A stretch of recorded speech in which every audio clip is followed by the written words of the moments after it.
संसदीय शासन व्यवस्था क्या है? तो संसदीय शासन व्यवस्था है और एक अध्यक्षात्मक। तो केवल दो राष्ट्राध्यक्ष होते हैं, संवैधानिक और वास्तविक। राष्ट्रपति और वास्तविक होता है प्रधानमंत्री। अध्यक्षात्मक में अध्यक्ष अध्यक्षात्मक में केवल एक राष्ट्रीय अध्यक्ष होता है। फिर संसदीय में राष्ट्रीय अध्यक्ष का चुनाव अप्रत्यक्ष होता है, पर यहाँ पे राष्ट्राध्यक्ष का चुनाव प्रत्यक्ष होता है। विधायिका में ही कार्यपालिका शामिल होती है। शक्ति पृथक्करण अस्पष्ट है संसदीय में, पर विधायिका कार्यपालिका अलग-अलग। शक्ति पृथक्करण वास्तविक और स्पष्ट होता है। विधायिका के प्रति उत्तरदायित्व होता है संसदीय शासन प्रणाली में, पर अध्यक्षात्मक में कार्यपालिका स्वतंत्र होती है, उत्तरदायित्व नहीं होता। फिर कार्यपालिका प्रमुख प्रधानमंत्री होता है और यहाँ पे कार्यपालिका प्रमुख राष्ट्रपति होता है। फिर यहाँ पे अपन बोल देंगे कि मंत्रिमंडल होते हैं और यहाँ पे अपन सचिवों के द्वारा किया जाता है शासन, ठीक है। फिर वन संसदीय शासन व्यवस्था, इसके फायदे और नुकसान क्या हैं? तो फायदे हैं कि कलिका पे नियंत्रण हो जाता है। फिर उत्तरदायी सरकार बन जाती है। विधायिका और कार्यपालिका पर नियंत्रण, उत्तरदायी सरकार और विधायिका और कार्यपालिका के बीच सामंजस्य। व्यापक प्रतिनिधित्व होता है, जिससे कार्यपालिका व्यक्तियों का समूह होता है, क्योंकि तो व्यापक प्रतिनिधित्व होता है। फिर वैकल्पिक सरकार, बहुमत खोने पर विपक्षी दल को आमंत्रित कर सकते हैं। तो नुकसान क्या है? विशेषज्ञता की कमी होती है, सीमित विकल्प होते हैं। फिर अस्थिर हो जाती है सरकार अगर बहुमत खत्म हो गया तो। और दीर्घकालिक नीति निर्माण नहीं कर सकते। शक्ति पृथक्करण के विरुद्ध विधायिका और कार्यपालिका अविभाज्य हैं। यहाँ पे नीति निर्माण में देरी लगती है। फिर वन नेशन वन इलेक्शन, तो पहली बार वन नेशन वन इलेक्शन 1951-52 में एक साथ आयोजित किए गए थे। फिर 1967 के तक साथ साथ आयोजित, बाद में दल बदल के कारण कई विधानसभाएं भंग कर दी गईं। एक देश एक चुनाव समिति का अध्यक्ष रामनाथ कोविंद को बनाया है, जिसके 8 सदस्य हैं। फिर लाभ क्या है और हानि क्या है? तो सार्वजनिक धन की बचत होती है, एशियाई और पार्टियों का भ्रष्टाचार कम होता है। फिर सरकारी नीतियों का समय पर क्रियान्वयन हो पाता है, मानव संसाधन का दुरुपयोग कम होता है, जिससे कि सुरक्षा बल, प्रशासन, शिक्षक आदि का। फिर मतदान में लोगों का रुझान बढ़ता है, बार-बार चुनाव को बोझ समझा जाता है। फिर फ्री बीज में कमी आती है, राज्य के वित्तीय स्थिति में सुधार होता है, लाभ है ये। फिर हानि क्या है? उत्तरदायित्व की कमी, क्षेत्रीय पार्टियों को हानि होती है, क्षेत्रीय मुद्दे खत्म हो जाते हैं, राष्ट्रीय मुद्दे हावी हो जाते हैं। फिर संसाधनों का अभाव हो जाता है, जैसे ईवीएम, वीवीपैट की कमी, ठीक है। फिर वे क्या है? व्यवहार्यता की समस्या होती है, राष्ट्रपति शासन और ये सब इसकी दिक्कतें हैं। फिर अनेक संविधान संशोधन की आवश्यकताएं होती हैं, इसके लिए जरूरत पड़ेगी किसके लिए? एक देश एक चुनाव समिति के लिए।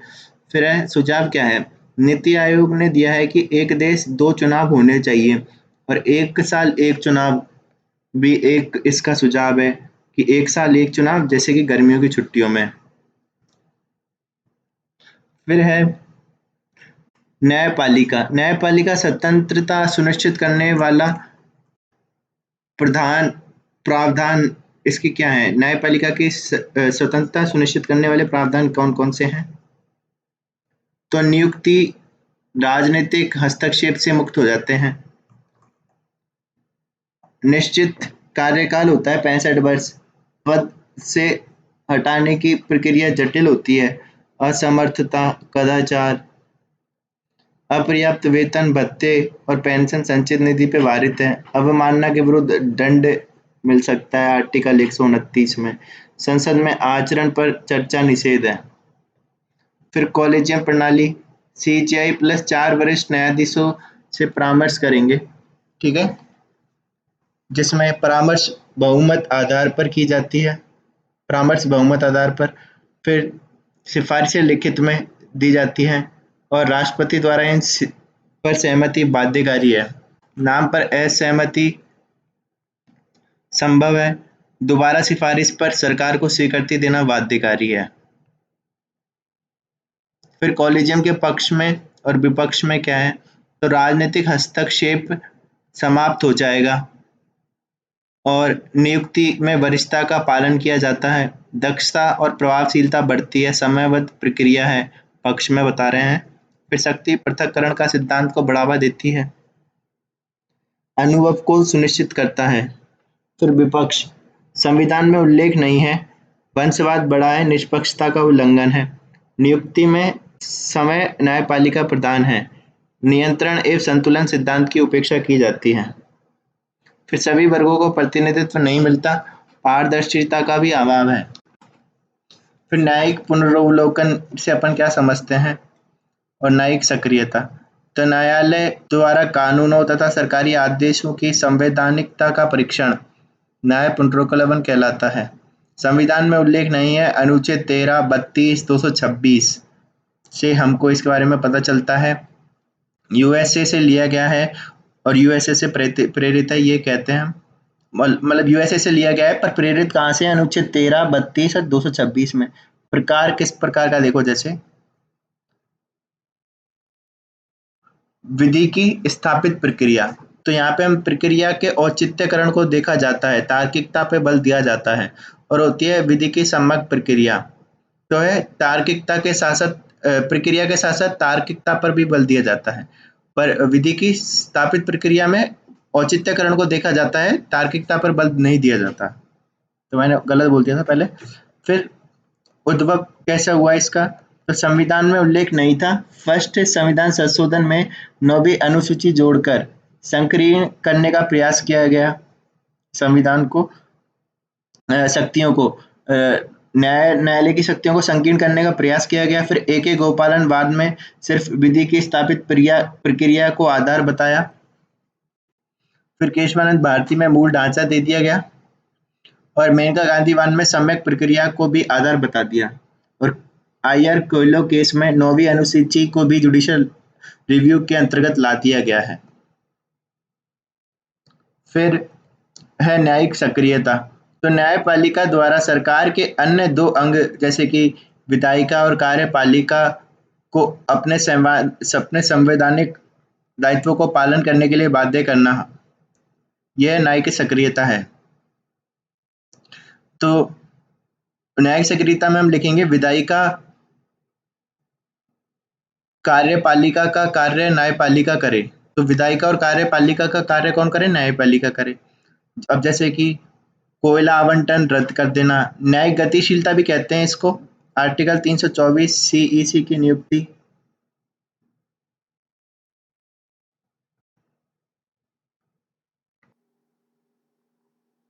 तो न्यायिक सक्रियता अपन पढ़ रहे थे। न्यायिक सक्रियता में सरकार द्वारा अन्य 2 अंग कार्यपालिका और विधायिका के कार्य को करा जाता है, तो या फिर हम ये भी बोल सकते हैं उनके संवैधानिक दायित्वों के पालन के लिए बाध्य करना, ठीक है। फिर न्यायिक गतिशीलता भी कहते हैं जनहित याचिका की अवधारणा से जुड़ी है। उद्भव का कारण क्या है, प्रमुख वाद है इसके, जैसे विशाखा बनाम राजस्थान राज्य, कार्यस्थल पर उत्पीड़न रोकथाम के लिए दिशा निर्देश।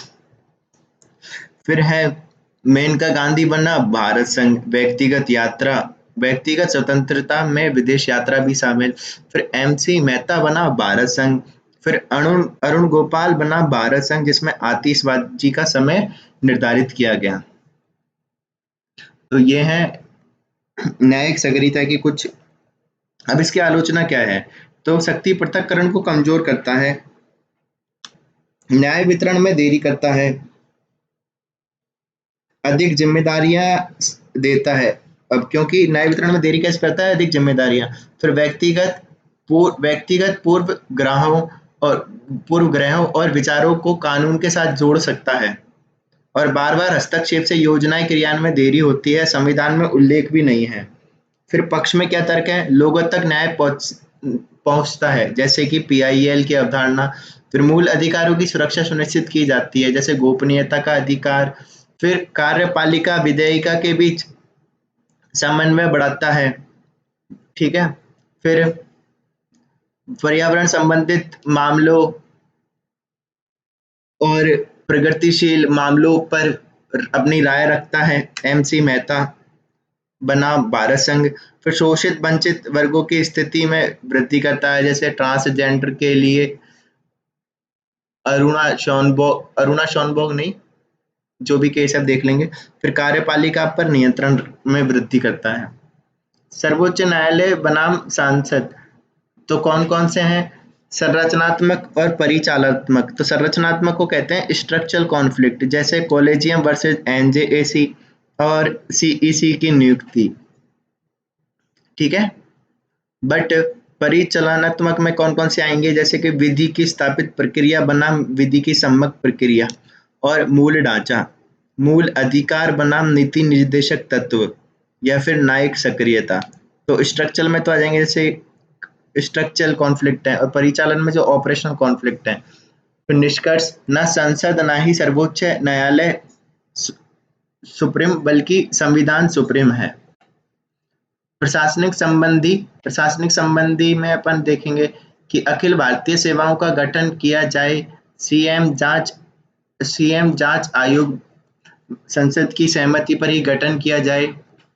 फिर आर्टिकल 263 के प्रावधान के तहत अंतर्राज्यीय परिषद का गठन किया जाए, और जोनल परिषद को मजबूत बनाया जाए। तो ये मैंने गलत पढ़ दिया। संघवाद के उपाय बताएं। पहले तो सरकारी आयोग के कुछ उपाय थे, जैसे कि राज्यपाल को हटाने के लिए। तो नियुक्ति राज्यपाल की निष्पक्ष होना चाहिए, राजनीतिक पार्टी का सदस्य नहीं होना चाहिए, राज्य से बाहर का प्रसिद्ध व्यक्ति होना चाहिए, मुख्यमंत्री से सलाह लेनी चाहिए। अब सबसे पहले सरकारी में मुख्यमंत्री से सलाह वाला तो लिखना ही है, और स्पीकर, लोकसभा स्पीकर और राज्यसभा अध्यक्ष से भी सलाह ले लें, ये पुंछी आयोग ने कहा था। नहीं नहीं, ये पुंछी ने नहीं कहा, ये तो इसी ने कहा है। पुंछी ने तो राष्ट्रपति की भांति महाभियोग की प्रक्रिया बोली है इसके लिए, ठीक है। राज है ना, राज्यपाल के लिए। और पद 5 वर्ष का कार्यकाल की अवधि इसको फिक्स कर दी जाए। ठोस कारण बताना होगा इसको पद से पूर्व हटाने के लिए, और संसद में अपना पक्ष रखने का मौका दिया जाए। फिर त्रिशंकु विधानसभा के संदर्भ में क्या बोला है? तो वो बोला है चुनाव पूर्व गठबंधन को पहले निमंत्रण दिया जाए सरकारिया में, और एकल सबसे बड़ी पार्टी को बुलाया जाए, चुनाव बाद गठबंधन को भी फिर बुलाया जाए। फिर राष्ट्रपति शासन के लिए क्या बोला है? उपयोग अंतिम विकल्प के रूप में किया जाना चाहिए, दुरुपयोग नहीं किया जाना चाहिए। मुख्यमंत्री को बहुमत साबित करने के लिए 30 दिन का समय दिया जाना चाहिए। अनुच्छेद 356 के प्रयोग से पहले चेतावनी देनी चाहिए। और पुंछी ने क्या बोला है? स्थानीय आपातकाल की व्यवस्था की अवधारणा दी, और एसआर बॉम्बई की सिफारिश को मानने की सलाह भी होनी चाहिए। और पुंछी ने यहाँ पे बोला था कि राष्ट्रपति के भांति आयोग की प्रक्रिया होनी चाहिए राज्यपाल के लिए भी। अब इन लोगों ने प्रशासनिक संबंध में क्या बोला है कि अखिल भारतीय सेवाओं का गठन किया जाए, सीएम जांच आयोग संसद की सहमति पर ही गठन किया जाए, और अनुच्छेद 263 के प्रावधान के तहत अंतर्राज्यीय परिषद का गठन किया जाए। तो ये संवैधानिक अस्थायी आयोग होगा। तो ये तो हो गया था, ठीक है। पर जोनल परिषद को और मजबूत बनाया जाए। विधायी संबंधी में बोला था कि समवर्ती सूची पर तभी केंद्र कानून बनाए जब राष्ट्रीय एकरूपता आवश्यक हो। अंतर्राज्यीय परिषद की सलाह पर ही कानून निर्माण करे।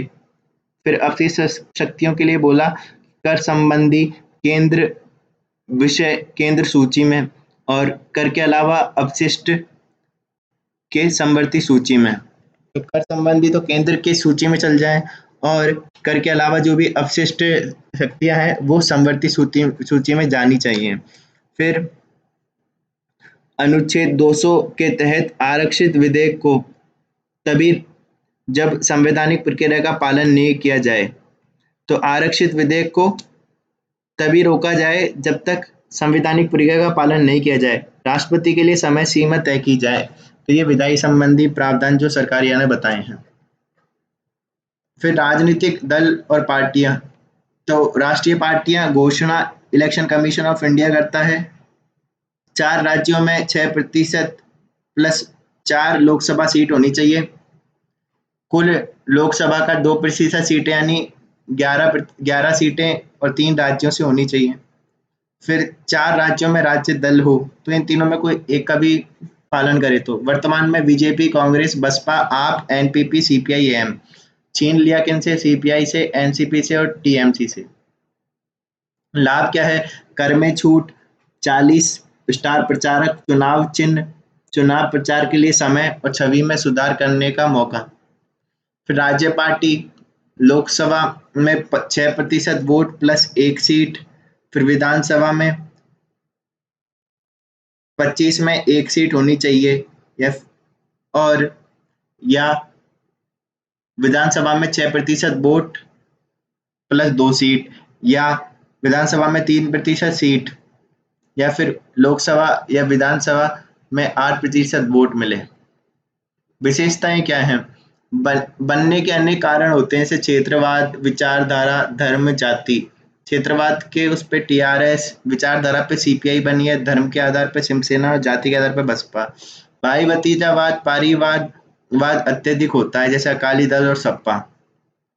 क्षेत्रीय पार्टियां अधिक संख्या में और विलय विभाजन भी हो सकता है, जैसे शिवसेना गठबंधन करके एक साथ आ जाती है, जैसे यूपीए और एनडीए।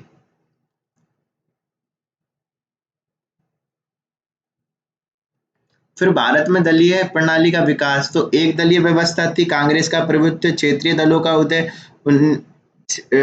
1966 से 77। फिर 2 दलीय अवस्था 78 से 80, कांग्रेस का पतन, कांग्रेस का पुनरुत्थान 80 से 89, गठबंधन की सरकार का दौर, बहुदलीय अवस्था का उदय। फिर भाजपा के नेतृत्व में गठबंधन का दौर। मतदान व्यवहार, तो निर्धारक कारक होते हैं मतदान के दीर्घकालिक और अल्पकालिक। तो दीर्घकालिकों में होते हैं विचारधारा रूढ़िवादी या उदारवादी हो सकती है, क्षेत्रवाद, टीआरपी और डीएमके, धर्म के लिए हिंदुत्व के मुद्दे। फिर करिश्माई नेतृत्व जैसे अटल बिहारी वाजपेयी, इंदिरा गांधी। पारिवारिक मनोवृत्ति, आयु वर्ग में जैसे बूढ़ा हो या जवान हो, सत्तारूढ़ दल का प्रदर्शन। और जाति, दलित या स्वर्ण। फिर अल्पकालिक में जैसे घोषणा पत्र, फ्रीबीज, पैसा, धन, ये भी लेकर। और राजनीतिक घटनाएं जैसे युद्ध, नेता की हत्या, या फिर चुनाव अभियान, या फिर महंगाई, एंटी इनकम्पेंसी। अब परिभाषा क्या है? उन कारकों का अध्ययन जिनसे व्यक्ति मतदान के लिए दल या उम्मीदवार के पक्ष या विपक्ष में विचार बनाता है। राजनीतिक प्रतिस्पर्धा के चरण बताते हैं, तो अस्थिरता का दौर है कौन सा? 49 से 54 तक, 3 मनोनीत मुख्यमंत्री, 3 निर्वाचित मुख्यमंत्री। फिर कांग्रेस का दौर 52 से 77, एक दलीय प्रणाली, कांग्रेस के एकाधिकार की समाप्ति, पहली बार गैर कांग्रेसी भैरों सिंह शेखावत। कांग्रेस के पुनरुद्धार का दौर 80 से 90, जनता पार्टी में बिखराव, 2 बार पूर्ण बहुमत, 5 मंत्रिपरिषद बदले गए, मुख्यमंत्रियों की अस्थिरता। फिर गठबंधन का दौर, 2 बार बीजेपी की सरकार, पहली बार 85 सीट, दूसरी बार 95। फिर 2 दलीय व्यवस्था जो वर्तमान तक है। राजस्थान में क्षेत्रीय दल का अभाव का कारण, क्षेत्रीय संस्कृति भिन्न होने के कारण समस्याएं, मुद्दे अलग अलग, मरुस्थल, जंगल, जनजाति। फिर दिल्ली से नजदीकी, उत्तर भारत पर दक्षिण भारत में जैसे डीएमके हैं, पर दिल्ली से नजदीकी होने के कारण राष्ट्रीय राजनीति से प्रभावित, अलग अलग भाग में अलग अलग जातियों का प्रभुत्व। फिर राष्ट्रीय पार्टियों का वर्चस्व, प्रारंभ से रियासतों के नेतृत्व में पार्टियां बनी जो प्रीवी पर्स की समाप्ति के साथ समाप्त, करिश्माई व्यक्ति का अभाव। राजस्थान की क्षेत्रीय पार्टियां दल, तो अपन ऐसे डायग्राम बनाएंगे, ऊपर की साइड है आरएलपी और नीचे की साइड है भारतीय आदिवासी पार्टी हॉकी जिसके राजकुमार राउत है, और राष्ट्रीय लोकतांत्रिक पार्टी हनुमान वेलीमाल बोतल। फिर है राजस्थान की राजनीति भारतीय राजनीति के समानांतर कैसे है, तो समान दलीय प्रणाली, दो पार्टियां सिर्फ प्रतिद्वंद्विता में भाजपा और कांग्रेस, और राष्ट्रीय राजनीतिक घटनाओं का प्रभाव रहता है।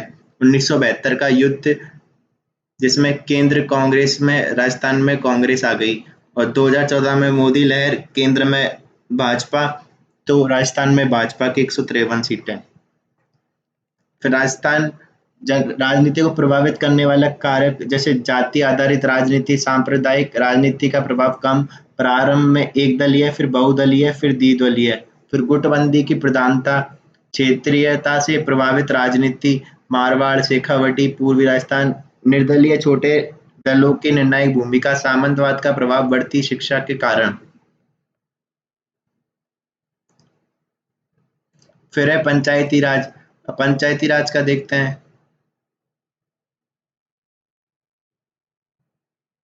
राजनीतिक प्रभाव है, राजनीतिक सशक्तिकरण को मौका देता है, आगे बढ़ने का मौका होता है, भागीदारी पूर्ण लोकतंत्र होता है, भागीदारी पूर्ण लोकतंत्र, राजनीतिक जागरूकता, सामाजिक समझौते का सिद्धांत। फिर प्रशासनिक प्रभाव होता है, कार्यपालिका के रूप में 80% कार्यों का क्रियान्वयन किया जाता है, सामाजिक अंकेक्षण, भ्रष्टाचार में कमी, सार्वजनिक सेवा वितरण, हरियाणा में पंचायत के माध्यम से योजना का लाभ, फिर राजनीतिक प्रशिक्षण भी होता है। फिर सामाजिक प्रभाव क्या होता है, महिलाओं का सशक्तिकरण, मिनिमम 33% आरक्षण, वंचित वर्गों को अपनी आवाज का मौका, SC ST की सीटें आरक्षित, आर्थिक प्रभाव पंचायतों द्वारा स्वयं नियोजन, आवश्यकता अनुसार, जवाबदेहिता को बढ़ावा, पारदर्शिता को बढ़ावा। पंचायती राज की आलोचना क्या है, धन की कमी होती है, राज्य वित्त आयोग की सिफारिश लागू नहीं होती, वित्तीय शक्तियों का प्रयोग नहीं, अनुच्छेद 276 जिसमें अर्बन लोकल बॉडीज की बात की गई है, केंद्र व राज्य की सहायता पर निर्भर है, और पदाधिकारियों संबंधी, जैसे कि ब्यूरोक्रेसी का अत्यधिक नियंत्रण, क्षमता का निर्माण का अभाव, महिला प्रतिनिधियों के समक्ष चुनौतियां होती है, जैसे सरपंच पति सिंड्रोम, सुमित सुमित बॉस समिति की सिफारिश की पालना नहीं हुई। फिर कार्य संबंधी क्या है, जैसे कि कार्यों का पूरा हस्तांतरण नहीं, राजस्थान में 29 में से 22 का ही हुआ है, और कमांतर संस्थाएं हैं जैसे कि राजीविका, फिर विशेष कार्य निर्धारण नहीं, जैसे योजना का योजना का पालन।